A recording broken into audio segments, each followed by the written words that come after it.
Air pollution தாங்க இப்ப இருக்கிற மிகப்பெரிய ஒரு சவால்.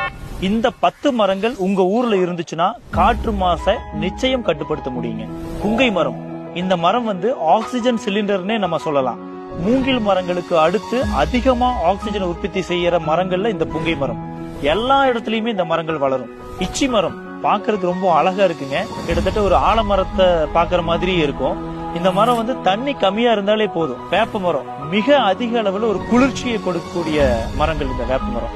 அதுபோக நாவல் மரம், பூவரசு, அரச மரம், ஆலமரம், அத்தி, மகிழம், வாகை மரம், இது எல்லாமே காற்று மாசை கட்டுப்படுத்தக்கூடிய நம்ம ஊரு நாட்டு வகை மரங்கள். என்ன முக்கியமான விஷயம்னா, இந்த நாட்டு மரங்கள் வளர்ந்து பயனளிக்க கிட்டத்தட்ட ஒரு 10 வருஷம் ஆயிடுங்க. அதனால மத்தவங்க எல்லாமே பிற மரங்களை பயன்படுத்துறாங்க.